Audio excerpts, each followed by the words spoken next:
Hello everybody, welcome to Crafty Soup. My name is Misty. Today I have for you the first challenge over at the Counterfeit Kit challenge group, and that is to document life unfiltered. And I took this challenge very literally. So I went through my photos and I picked out some of the worst photos of me that I would never have put on a scrapbook page. And I tried to pick and choose things that had a little bit of a story behind them, why they were so bad, and what about them made me put them on this layout. So here is my collage of all of these photos. And this video feels a little vulnerable because who puts their worst photos out there on the internet for everybody to see? Well, today I'm doing that. So I am going to keep this layout fairly simple because there's so many photos going on. And here you can see I've pulled out my counterfeit kit. And if you haven't seen my kit build, I will link you up either up in the corner or in the show description below so that you can find how I go about building my kits once a month. And then we can get started with this layout. So I purposely created this collage with kind of uneven borders. So I can do some of the trimming down with my paper trimmer, but to get around each photo, I am going to have to use a pair of small scissors and a little bit of fussy cutting here to get this a bit of an edge going on. And I wanted to have that little bit of undulation around the photos because these photos are not clean and crisp and clear photos, so that undulation kind of leads to some of the chaos of the photos themselves.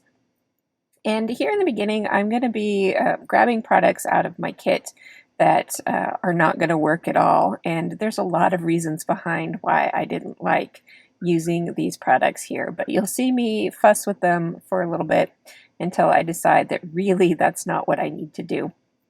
So I'm going to go ahead and grab some other products here.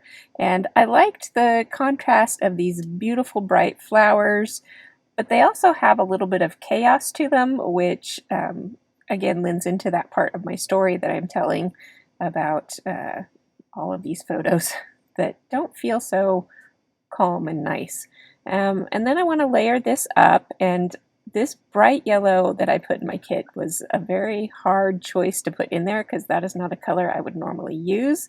So again, that kind of chaotic feeling of that color lends into why I chose it.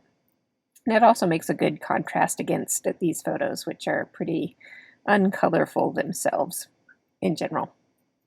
And then I have a little bit of this chevron print that I've got in there, and I just like that because it was a little more calming in between all of the other chaotic layers, so it did help calm it down just a little bit. I've moved on to my title, and because the challenge was Life Unfiltered, I went ahead and used that as my title. Why come up with something brand new when it's clearly there for you already?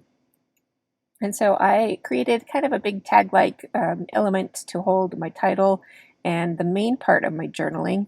And then from these chipboard stickers, I chose some things that had gold in them to kind of help balance out the gold of the title. And then I'm choosing tiny little bits and pieces of ephemera die cuts here to throw in around my photos.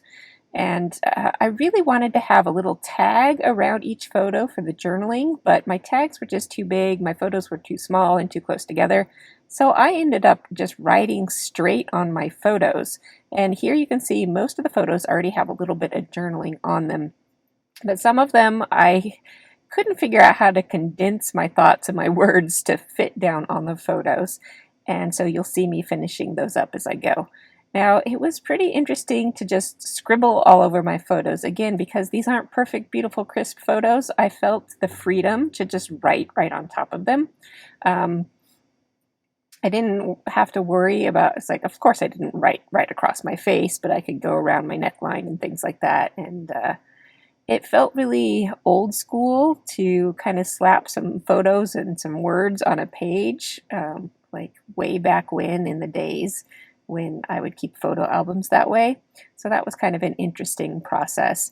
And besides that, and just throwing on a couple of little bits and pieces here and there, that does finish off this layout. And I will show you a few little close-ups of these photos, which my heart's beating a little fast here to have some of these photos front and center. but I can do it.